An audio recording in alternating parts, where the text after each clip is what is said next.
Good afternoon and welcome to the show Serbia and the World. My name is Dragana Trifković and this is a joint production of Television Slavia Info and the Center for Geostrategic Studies. I have a special guest today, Mrs. Vanessa Bilei from Britain. She has been living in Syria for several years, and as an independent journalist, she reports on the war.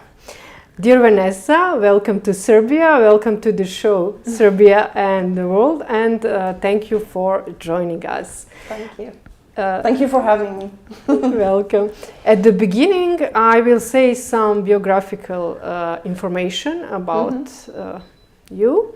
Vanessa Bilei is an independent journalist who has worked extensively in the Middle East, on the ground in Syria, Egypt, Iraq and Palestine, while also covering the conflict in Yemen.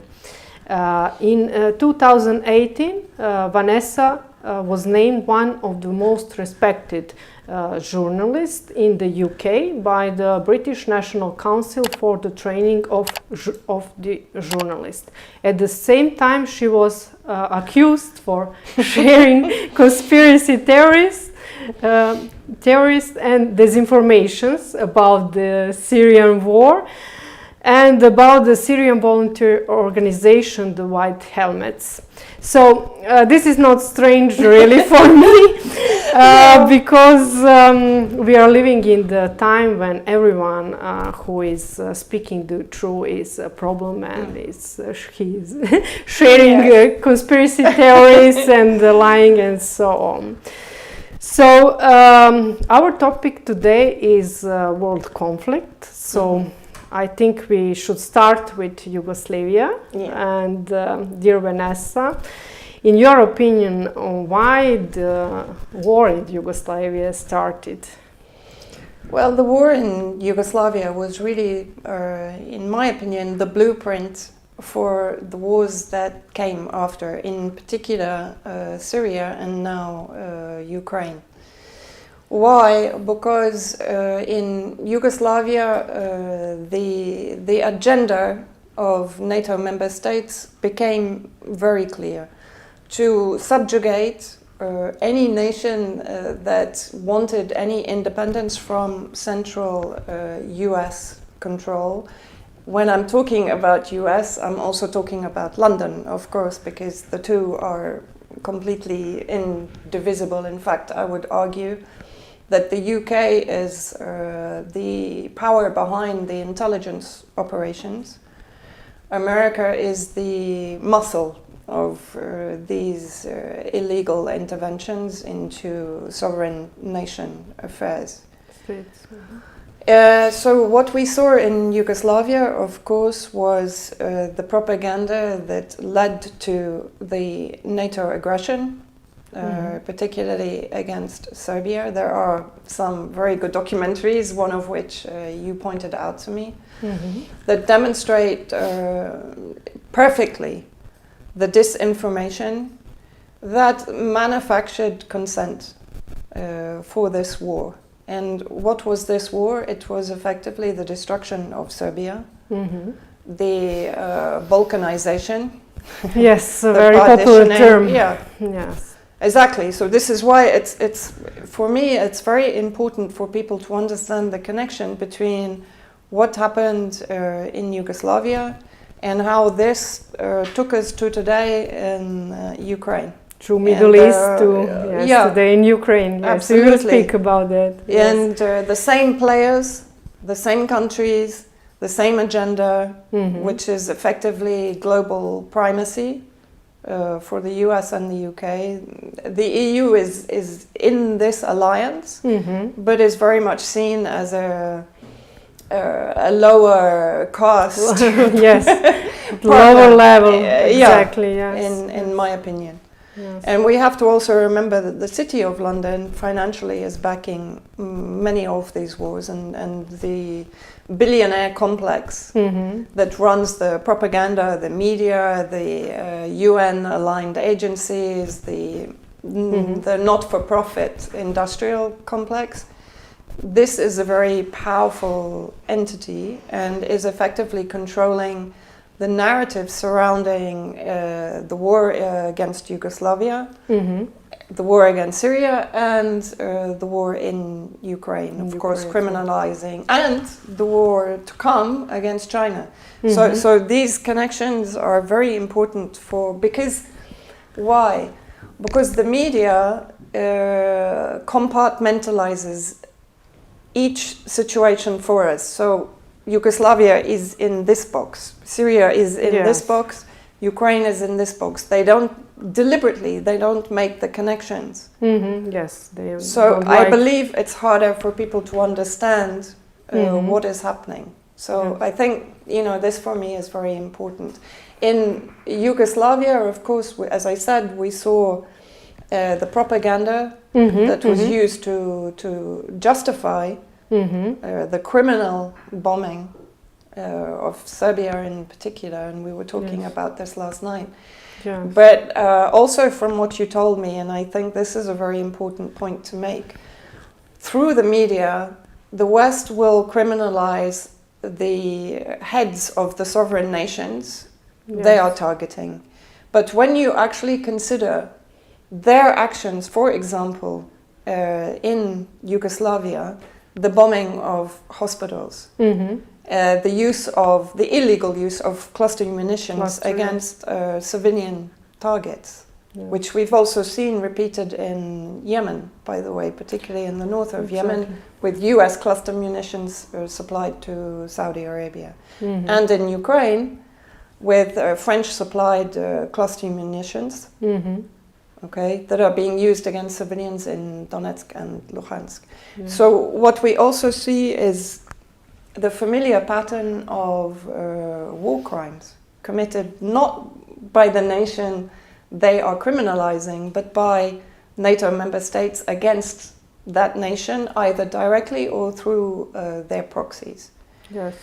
But if we come back to Yugoslavia, so we have a similarity with the propaganda being used to justify the bombing of the Balkans and the partitioning of the Balkans into effectively sectarian states to maintain a level of conflict that will prevent any cohesion in these countries.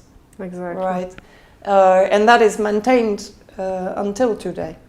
Yes, you're right. Deliberately. Yes. Yesterday we speak about this documentary, Started with a Lie, which is a German documentary, very good. And yes, for me, I agree totally with you. For me, everything started with this fake news about Racak, about so-called genocide. And till today, we can hear that the Serbia is guilty for genocide. But the result is there is no Serbian people anymore on the Kosovo, very little. They stay, for example, 250,000 Serbs are now refugees in Serbia, but you cannot hear from international communities, so-called Western powers, to speak about this problem that it's from time when UN and UNIC came in our territory. From that time we have these problems. So the result is this. I wanted to ask you about what you think about Kosovo. For you, the Kosovo is like independent country, or it's a part of Serbia. What you can say about this whole agenda for Kosovo from international community? Look, for me, the partitioning of any sovereign state. I mean, if I look at the history of Britain, for example, this is what we did historically. We did it in India. We created now the problems between Kashmir and India. Obviously, through Sykes-Picot, the Balfour Treaty, etc., we carved up the Middle East. Yes. In Yemen, before the war started, and there was no reason for the war in Yemen. Even the UN peace envoy said this. He said the Yemenis have found a political resolution. There is no need for aggression. But the illegitimate president Mansour Hadi, prior to fleeing to Saudi Arabia and calling for Saudi Arabia to bomb his own country, he was going to carry out the Western agenda in Yemen to divide Yemen into 6 statelets, which would isolate the Ansarullah movement in the center without access to any land or sea borders. So this concept of partitioning a sovereign nation into autonomous regions is criminal, in my opinion. Because, as I said, what you create disagreements and conflict forever. My father was in the British Foreign Office when post Second World War, and when President Truman was pushing the settlement of Jewish refugees into Palestine, my father advised against it. He said this will lead to decades of bloody war in the Middle East. Yes.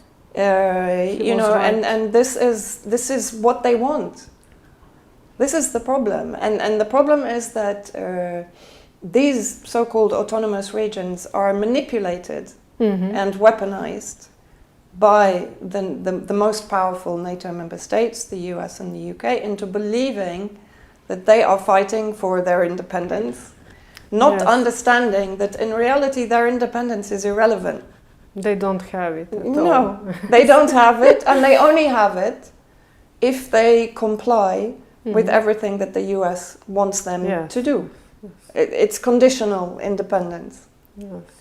Whereas, I mean, for example, we have the same situation in Syria, where the West is weaponizing the Kurdish separatists against Damascus and trying to carve out an autonomous zone, of course, occupying the oil resources in the northeast of Syria also, and weaponizing the Kurds. Yes. Against the Assyrians, the Armenians, and the Arabs in the northeast, ethnically cleansing them from the northeast, in order to create a settlement of Kurdish separatists in the northeast, in control of oil resources, and constantly at war with Damascus and the rest of Syria. You know, so again, this will keep Syria, if it happens, this will keep Syria in a case of perpetual war. Yes. And this is the same situation in any sovereign nation that has been divided into these different states. And then, of course, the propaganda. Regions. Yeah. Yes. And the propaganda is then used to even in Syria, in the liberated areas, when I entered East Aleppo, as it was being liberated, the Sunni Muslims living in that area told me, for 5 years, they told us that if the Syrian army came, they would kill all of us. This is how they work. They plant the seed of hate into these so-called autonomous areas. So then it becomes a conflict within a conflict. And like this, they keep a region constantly destabilized, unable to progress economically, or by trade, or in any means. Cultural. Yeah. Yes. Because now it's not only politics, it's also the sport and the culture, everything. We can see that now, because it's an entire culture that is being torn apart. Yes. This is what they want to do. And what is the main idea? Is it this, for example, Clash of Civilizations by Huntington? He wrote a good book, and I said it in that time, because he wrote that book when this war in Yugoslavia started, and I said, okay, this is not just book, this is a project. So the idea is the war between different and cultures, actually, civilizations, religious. Yes. And you're seeing the culmination of this in Ukraine.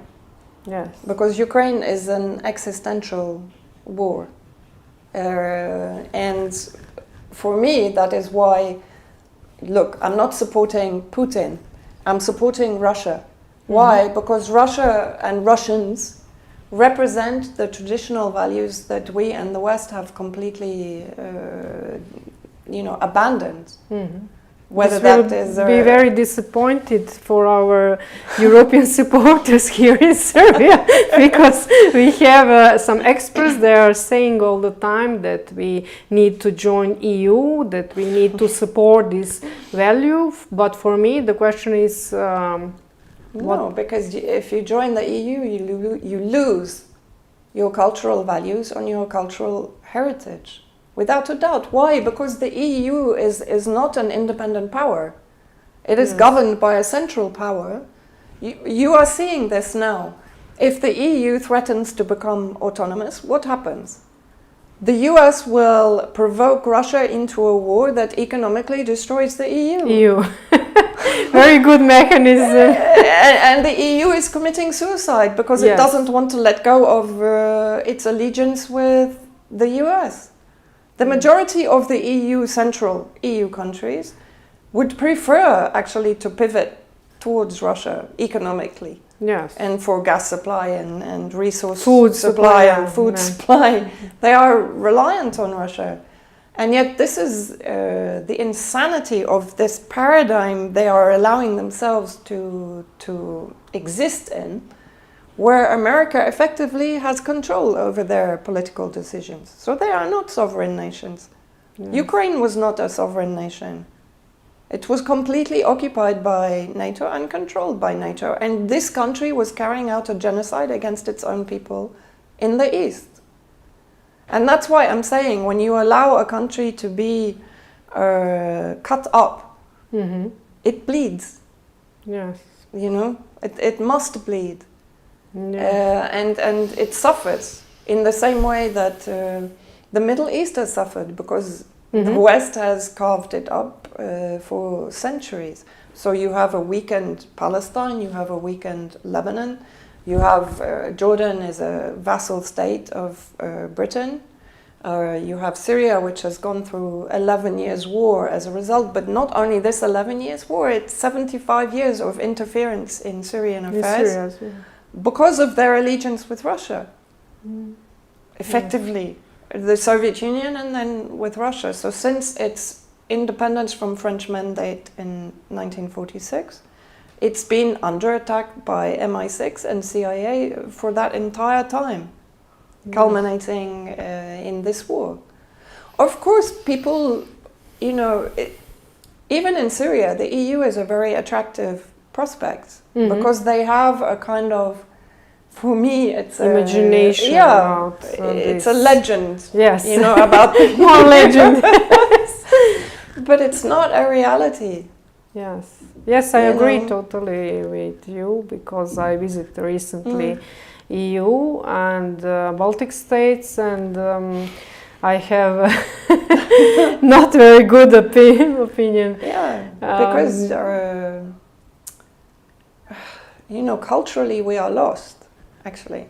Yes. And we are manipulated. I mean, by we, I mean in the EU. We are manipulated into following these ridiculous movements, that take us further and further and further away, and closer actually to, you talked about the clash of civilizations, but further and further into the kind of eugenicist, AI, digital age. Yes. Where it will be literally like grand central surveillance in any countries that accept these, like for example the World Health Organization pandemic treaty, which completely takes away all sovereignty of government. Of government, yes. Or of state, or of people. Anything, yes. In this pandemic situation. So keeping one's cultural identity and heritage is part of the battle now.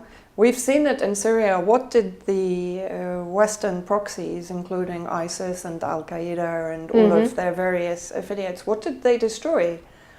They destroyed heritage. Yes. They destroyed Palmyra. Culture, they destroyed Christianity. They tried to destroy Christianity. We will come to Syria. Just I want to speak a little bit more about this situation in Balkans and Serbia and Yugoslavia war as well. In that time when war started in the Bosnia and Herzegovina, for example, they started in the same way like in Ukraine. I mean, there was a sniper on the roof of one hotel in Sarajevo, and then they started to shoot in the people who was demonstrating.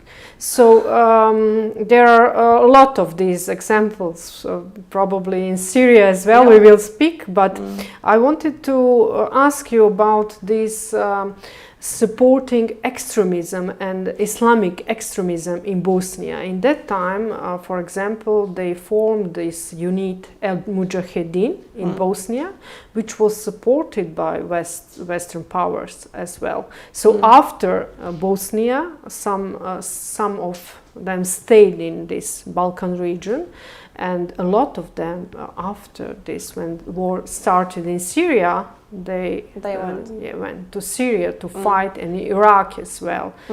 So because you are in the Syria and also you're expert in Middle East, I wanted to ask you to explain these connections between Mujahedins in Afghanistan, then Bosnia, then Syria, Iraq, and now also we can find some of them in Ukraine as well.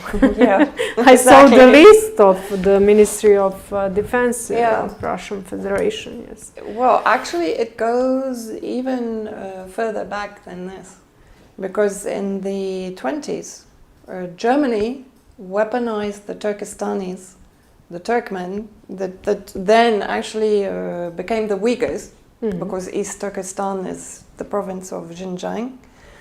And the Kaiser Wilhelm, weaponized the Turkestanis, the radicals, against the British and the French in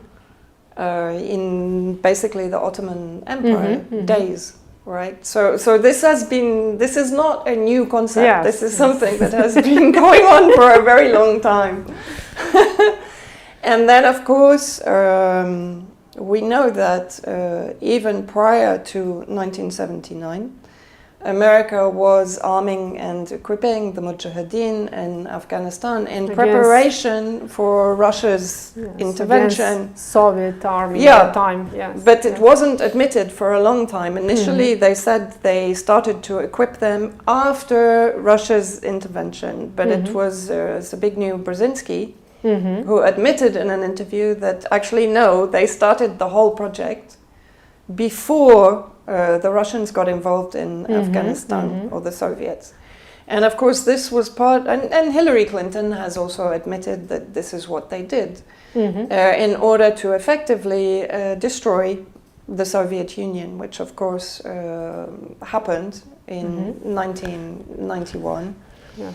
And then the Mujahideen stayed in Afghanistan, but also then the problem is when you start to create this, they needed to find a new job for them. Basically, yes.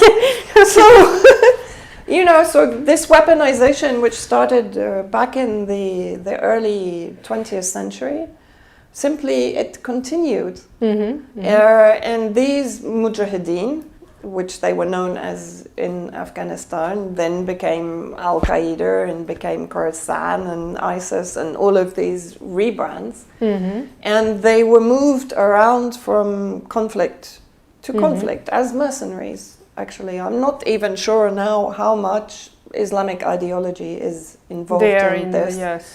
Except, of course, for the radicalization by Saudi Arabia, which is also supporting all the time. Also the radicalizations here on Balkans as well, in Serbia, and everywhere. Even in the EU, Wahhabism and this extreme.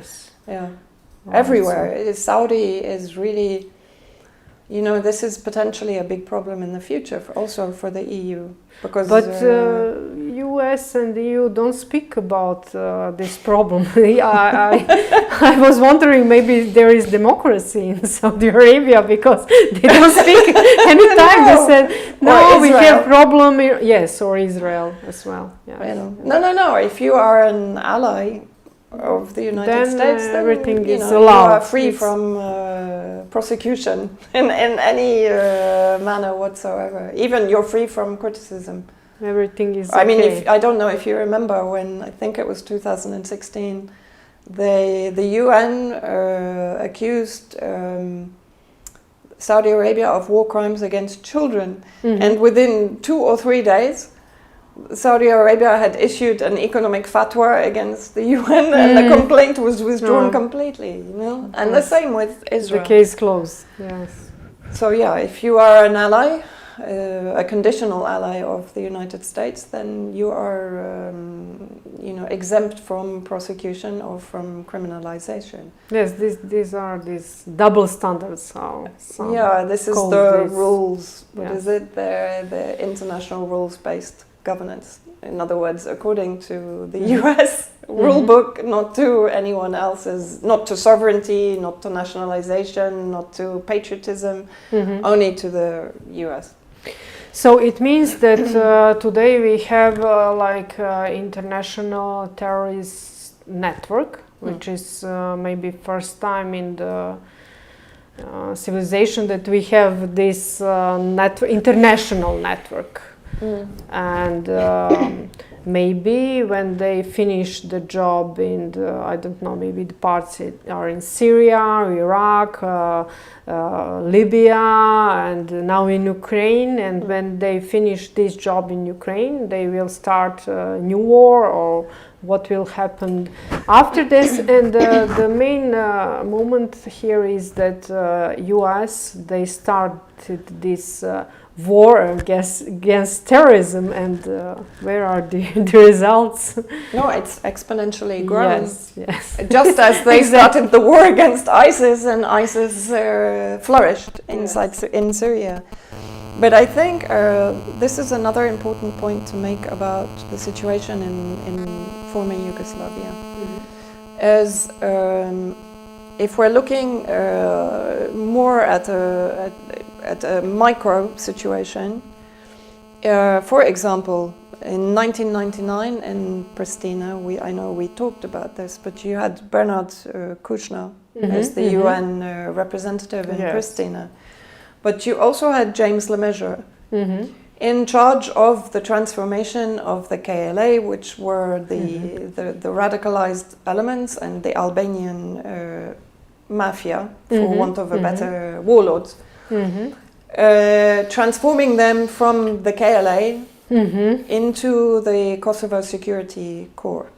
So this was effectively a whitewashing of this organization, a terrorist organization, into a palatable organization in Western media. Now they say that it's a regular army of Kosovo, no matter that is against the international law, but they say, okay, it's okay, we have this regular Kosovo army, trained and supported by West and our Turkish they were as trained well, and Saudi Arabia. By the West, you know, for a long time.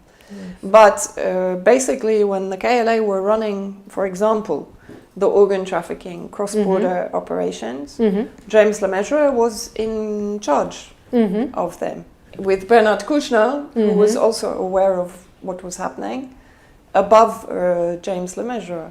James Lemessurier then went on to establish the White Helmet organization in Turkey, actually, and then to take them into Syria to embed them with the Al-Qaeda armed groups.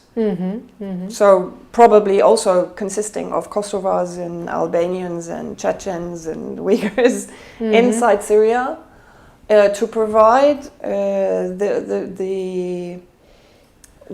the propaganda against the Syrian government.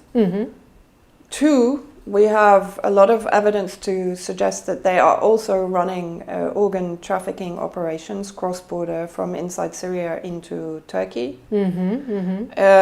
So, as I said, former Yugoslavia was the blueprint for what they then established in Syria, and even now in Ukraine. They have similar operations now in Ukraine. Also organ trafficking? This we don't know yet. Still. But Maxim Grigoriev, who investigated the organ trafficking inside Syria, is working, I know, on that case. Yeah. Yes. But the fact is, you now have white helmet copy operations in Ukraine. You have one called the Dark Angels, which is claiming to run humanitarian assistance. In reality, it's an armed group of EU, French, British, American mercenaries. So, you know, the blueprint from the Balkans went to Syria and now basically in Ukraine. And it doesn't really change.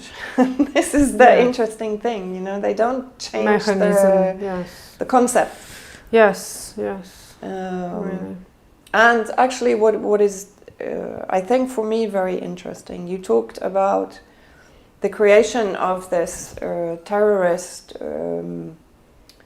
network. Army. Yeah. Army, yes. Yes. But now also, of course, you have, so this is the eastern tip of the spear, the jihadist extremists, the Islamic extremists. But you have also connected to this now the far-right extremists in Ukraine and the Nazi elements. Yes. And if you then take this up, who is running the propaganda campaigns? Nazis. That were exported after the Second World War or were allowed to remain in Ukraine and in Central Europe to be triggered as they are now against or the Soviet Union or against Russia as it is now. So now you have both ends of the extremist spectrum joining forces, and not only these two ends, but in the middle, Zionism. Because Zionism, which is connected to all of these projects, from the Balkans to Syria to Ukraine, Ukraine is a de facto Zionist state. The Zionists are the most powerful entity inside Ukraine, and they are running the events there. Kolomoisky is financing Zelensky. He's financing Azov battalion. You know. And he started the Chabad Lubavitch movement in Ukraine. So now really you have the three streams of radicalization coming together. Yes. And this is incredibly dangerous for the EU. Very dangerous for the EU, because what will happen, where will these entities go?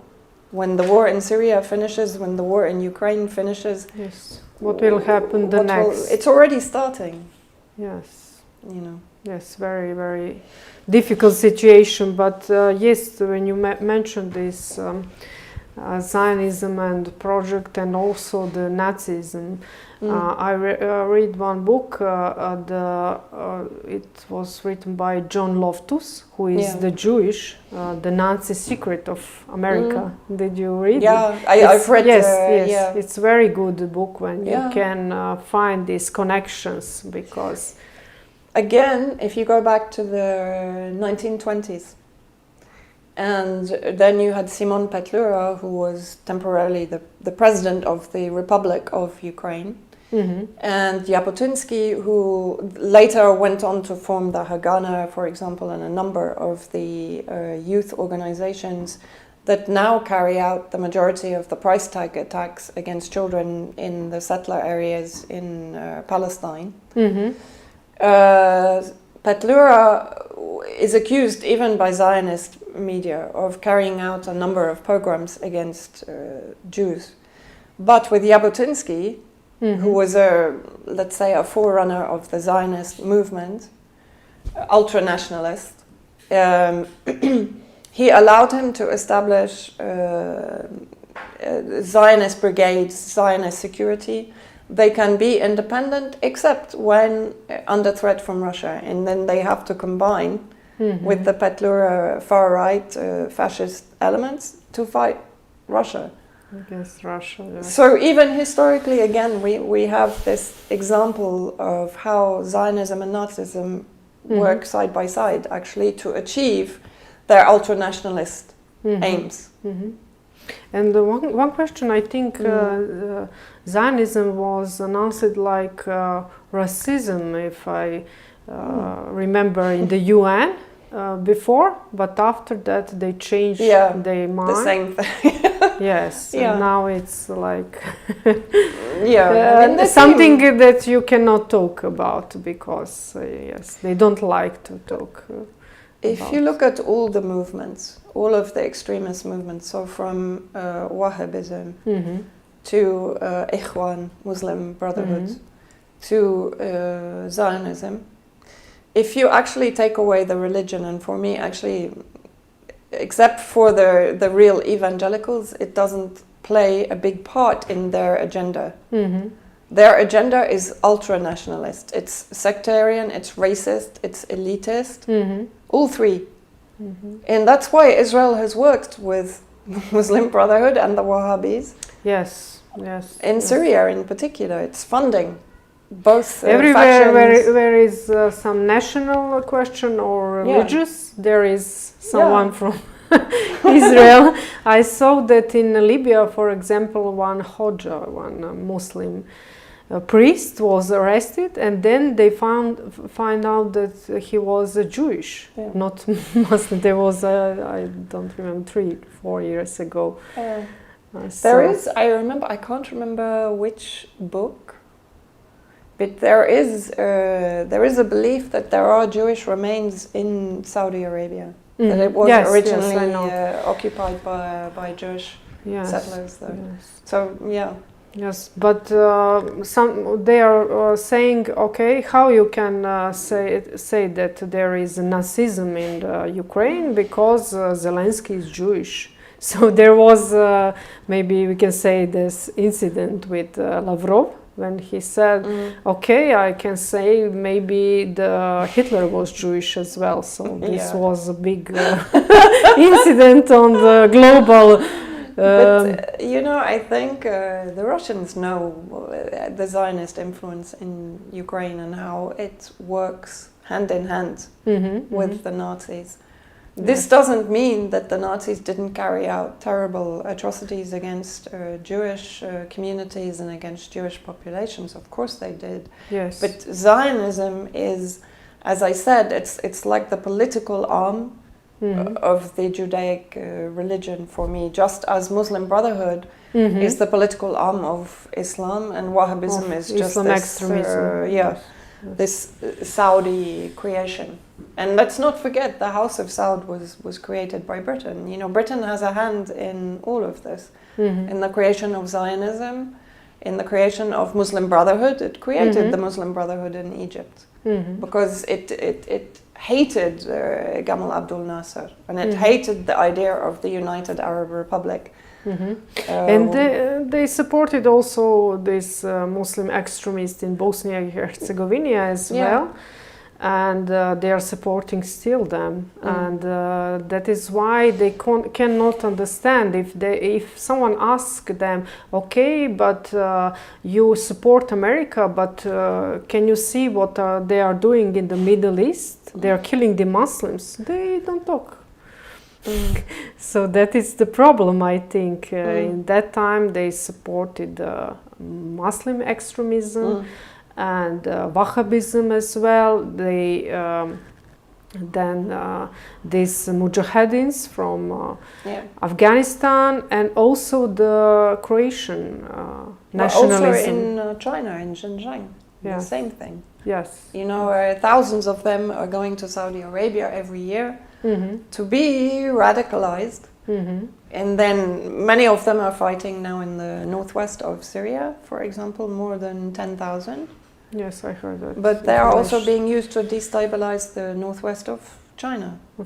And to interfere with the Belt and Road Initiative, which happens to be in Xinjiang province. So, and of course, in every conflict now, you see this crossover.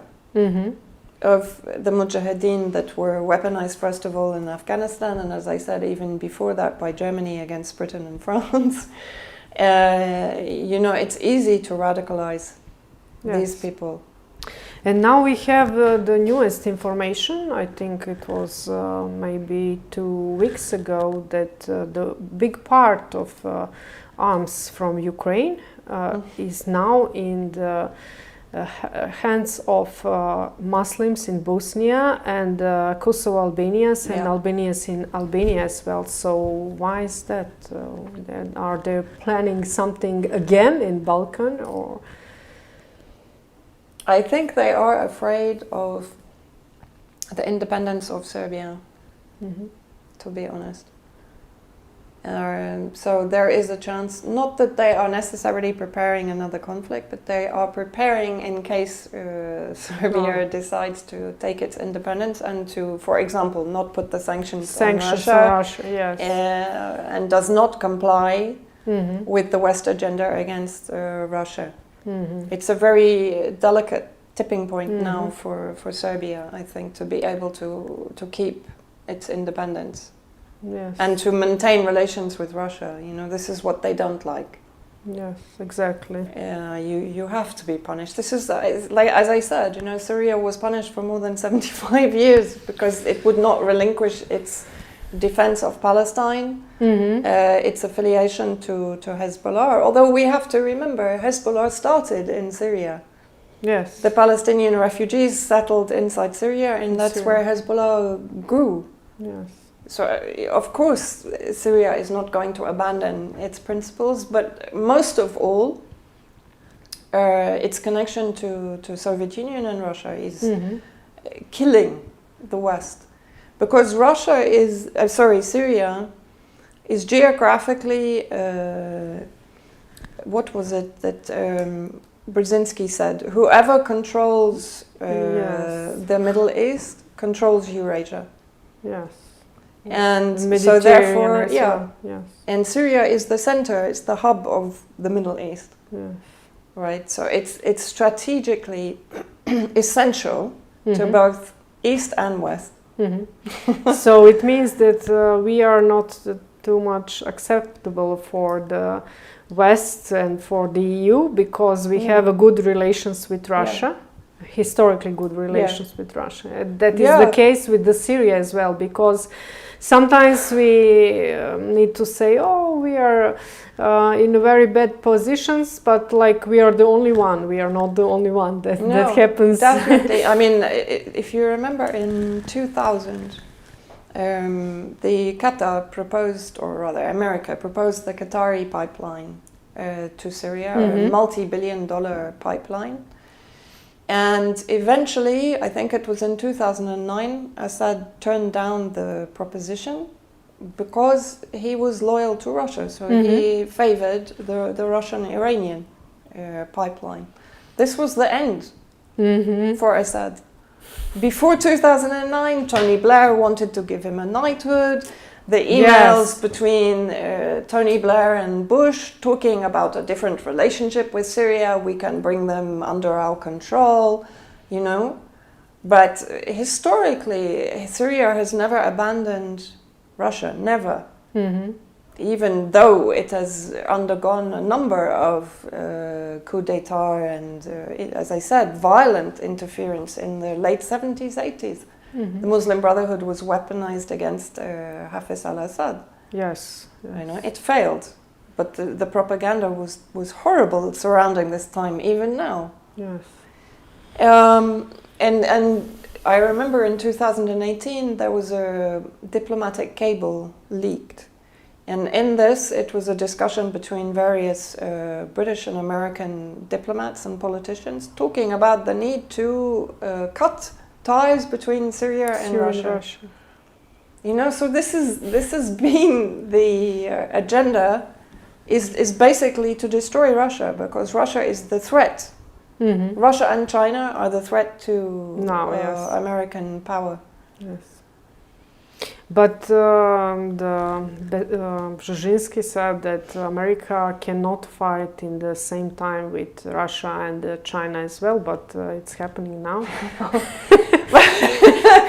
The problem is, I think, and I hope, they are becoming a little bit desperate. Mm-hmm. Because they are losing in Ukraine. Yes. If they are really stupid enough to go to war in Taiwan, they are finished because they don't have any economic power. Yes. Look how Russia and China can turn off supply to the world. Yes. The sanctions didn't work against Russia. Yes. They are destroying the EU. Right? Exactly. And the American economy is based on printing money. Yes, it's in very big problem. They say it in Davos Economic Forum that they are printing money, but if the world currency is not dependent on the dollar, what they will do? Yes, they will make some new war. They will make some new war. Maybe they will start printing rubles. Yes. That's not the bad idea. So I wanted to ask you, you have met several times with Syrian President Bashar al-Assad. I respect him very much. And the Western propaganda has tried to present him not as a man who is defending his country, but he is attacking his citizens in Syria. So. What do you think about Mr. Assad? You know him? What is your opinion about him? I met him one time with a US peace delegation in 2016. First of all, you know, this is what they always do. It's always about one person. All the propaganda is about one person. This one person is doing everything wrong. Like Mr. Putin now. Yeah. And, but, you know this also. In Syria, even if President Assad disappeared tomorrow, the people would keep fighting for their country, for their way of life, for their secular society, for their culture, for their identity. It wouldn't stop. Everyone in Syria knows the situation, and nobody, except for, of course, for the terrorist elements that are being paid by the West to continue the same narratives. The majority of people in Syria living in the government-protected areas, which is 80% of Syria, know exactly what is going on. Okay. President Assad he's a good strategist, actually. And what I would recommend to everyone, first of all, try to find any criticism of President Assad before 2009. You won't find any. In fact, what you will find, for example, David Lesh, an American academic who spent 2 years with President Assad, wrote a very good book called The New Lion of Damascus, where he talks about this reformist, progressive president, educated in the West. He was an eye doctor, educated in London. His wife also grew up in London, was educated in London, was working in the banking sector in the UK. His wife is Sunni. He is Alawite, so again, this whole sectarian narrative doesn't work. Yeah. And if you look at the Syrian Arab Army, it's a mix of all communities inside Syria. You know, sectarianism is not something that Syrians accept, actually. They are Syrian first, and then they are Christian or Muslim or Yazidi or Druze second. Yes. Their nationality is the most important thing for them.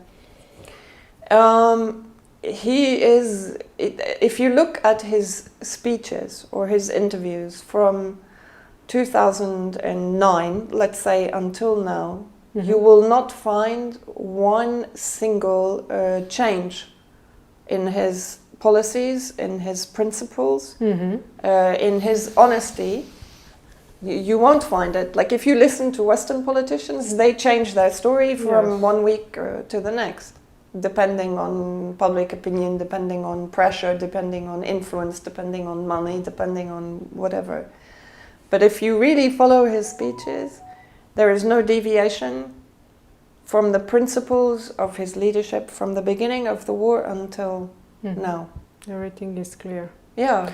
That is why this political campaign, Assad must go, started. When they realized then that cannot change his mind. No. Yes. And as I said, his loyalties to the resistance axis, so to Iran, to Hezbollah, to Palestine, to Iraq, even, although they did have differences with Saddam Hussein, and even with Gaddafi. But actually Syria always maintained international law. Yes. So when America attacked Iraq, it disagreed with it because it was a violation of international law. And of course that was another reason it was vilified and criminalized. Yes. Because it took a stand against Western aggression. Yes. And this is dangerous, especially for small countries. Yes, like Syria. We know that very well. And please tell me what is, you're going back to Damascus. So what is going now in Syria? How about the situation there? Is there maybe the new war will start it? Because we speak and you told me that Israel attacked the international airport in Damascus. So why is that? What is going on the ground in Syria right now? Actually, Israel needs a war. You know, periodically Israel always needs a war to justify its existence, basically. And of course, it's pushing and becoming more belligerent towards Iran, but we know that Israel will not attack Iran. It will maybe carry out an assassination or a sabotage or something on Iranian territory. Like but they're doing already, yes. Yeah. But a war, no, it will attack Iranian positions, the excuse, in Syria. So the war, in my opinion, is always intended to be against Syria from the beginning, because Israel will never, attack or start a war with Iran, because it would Why? be... Why? It's too much for them? Yeah, of course. Yes, Iran is very strong. How many Israelis really are there? 6 million? Yes. You know? And they have Hezbollah on their doorstep. And Hezbollah is not the Hezbollah of 2006. But even then they defeated the Israeli Air Force, the Israeli soldiers, the Israeli tanks, the Israeli shells. They defeated them. But now Hezbollah is an army. And it's a very well-equipped army. It's a very well-prepared army. And ideologically, it's a very determined army. You know, like the Yemenis. Look at what the Yemenis endure. And how still they are taking the war to UAE. They are taking the war to Saudi Arabia. Even though they are starving, they are diseased, they are without anything. They are completely blockaded. And Syria right now is really under blockade. I mean, we don't have anything. We don't have our own oil because America is occupying both through the Kurdish Contras, but also directly, and trading the oil outside into Iraq, into Israel, into Turkey. And by Syrian oil, yes? Yeah. Very nice. And by the way, Al-Qaeda is processing this oil. So Al-Qaeda also are making revenue from the processing of this oil before it gets sent to Turkey and then to Israel. Yes. Erdogan's son was also in that business. Very nice. And not forgetting that Biden's son was involved in the money laundering in Ukraine. You know? It's a big cartel of criminals, actually. We will speak about Ukraine as well, but I wanted to ask something about Palestine, because you lived in Palestine. In Gaza, yes. I visited, I think, in 2008, and I saw with my eyes this, I call it prison on open space, and I'm very sorry about this, what is happening there, and how these Palestinians live in these prisons. So, can something be changed in the better way? You know, the problem for me in Palestine is from really the 70s, or from the Oslo Agreement. They worked very hard at suppressing the resistance. And the problem is, in my opinion, the Western Palestinian, pro-Palestinian movements have actually done a lot of damage. Why? Because they didn't empower the armed resistance. They didn't support the armed resistance against Israeli settler occupation. But some of them are also under control of Israel? Yeah, sure. The Palestinian Authority and even Hamas, actually. Right, the Hamas political wing. For sure, because Hamas was weaponized against Syria. They betrayed Syria, actually, because Syria gave them refuge in Damascus, and Hamas prepared the war for Al-Qaeda and for the radicalized elements inside Syria. And they fought, actually. In Yarmouk camp, for example, Hamas enabled the killing of their own people, of Palestinians in Yarmouk camp, because they opened the door to Nusra Front. So Hamas has played a very bad double game in this, but the armed resistance, and I met with them inside Gaza, they are genuine, and they are genuine resistance. But and this is only my opinion, but I believe if we had really supported the armed resistance from the beginning, but you know, in the West we have we have what I call the pacifist disease. Right. And you know, violence, or we mustn't have violence. Look, freedom is not gained through dialogue. But they are arming some terrorist groups, so exactly. that is not violence. Exactly. Yeah, exactly. They will send, for example, Angelina Jolie to cry, and after that everything will be okay. Yeah, yes. I mean, this entire kind of peace complex, which effectively is starting wars in almost every country in the world right now. Humanitarian complex. Yes.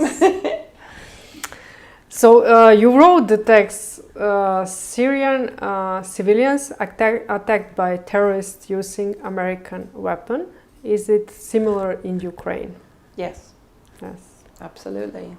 You know, the Nazis, as I said, from the end of the Second World War have been prepared for this war with Russia.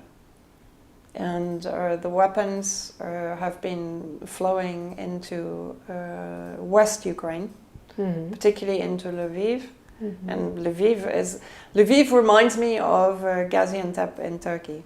It's and Poland actually is playing a very similar role to Turkey against Syria, because it's enabling the flow of weapons from Poland to Ukraine, into Western Ukraine. And now, of course, they're using these long-range missiles in the last 2 days against Donetsk. My dear friend and colleague Eva is there now, and today they hit with some of the really heavy weapons now that they are being supplied by NATO member states. And in Lviv, of course, they have been training the Nazi elements there and the fascist elements for years, since before 2014. When, of course, they engineered the takeover of the Kiev government and massacred many Russian speakers, for example, in Odessa.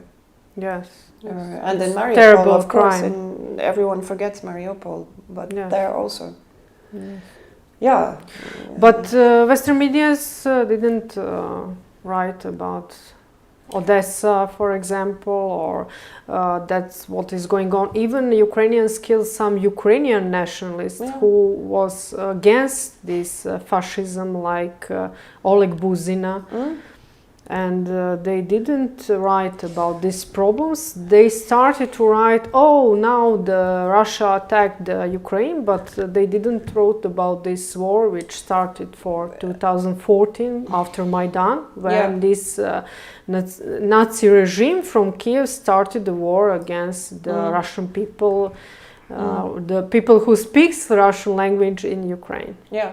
And even I have a friend, a journalist from Bulgaria, and she told me even Bulgarian nationals, for example, living in Ukraine, when they objected to fighting with the nationalists against the Donetsk and Luhansk, they also were killed, were tortured, were detained. Bulgarians, not even Ukrainians.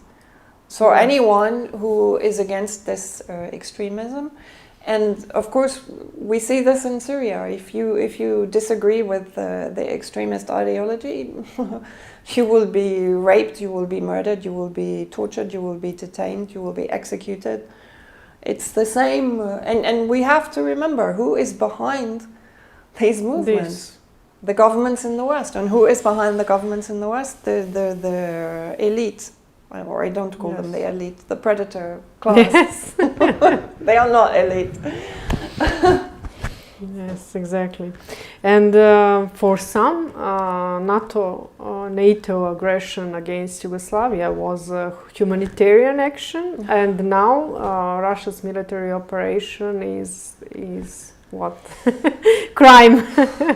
We talked about, for example, the NATO bombing of hospitals in Serbia, for example. Yes, I show you one hospital yesterday which they bombed. Terrible. Yes. And you talked also about the double tap. Yes. You know, the firing of a missile and waiting for the rescue services and the fire brigade to come, and then firing another missile to kill them also. Yes. And the targeting of civilian infrastructure, which of course also we've seen in Mosul in Iraq, in Raqqa in Syria, completely destroyed. They used more artillery against Raqqa in Syria than in Vietnam. You know, and the use of depleted uranium, the use of cluster munitions against civilian targets in all the countries that they attack.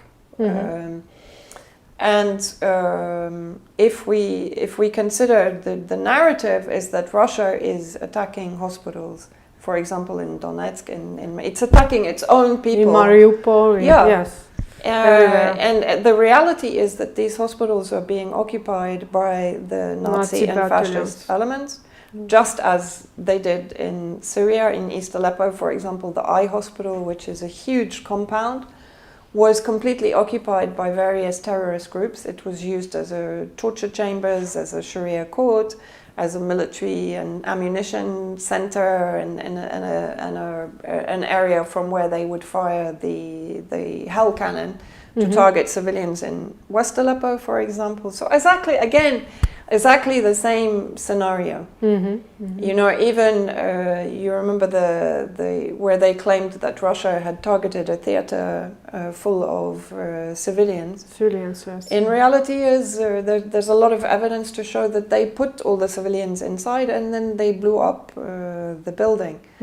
And this is not something new. In France and in Greece, for example, during the Second World War, the Nazis regularly did this kind of operation. They would put civilians inside churches, for example, and then burn them alive in there. It's not. And then wrote that someone else did. Yes. They said Russia bombed. Yes. I saw the pictures from Donetsk, for example. They hit the center with these rockets. And it's Ukrainian rockets, and they wrote that Russia is killing the people. And even in Bucha.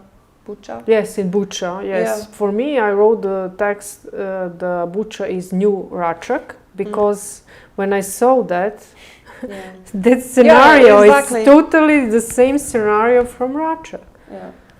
Because in Rachak, there was the fight between terrorists and military and police officers, regular Serbian, and they after that dressed civilians, dressed these terrorists in civilians, and take photos and post, and wrote that Serbian military killed the civilians in Rajak. Totally the same. And the scenario. problem is that these narratives are picked up and completely regurgitated by Western media without any investigation at all.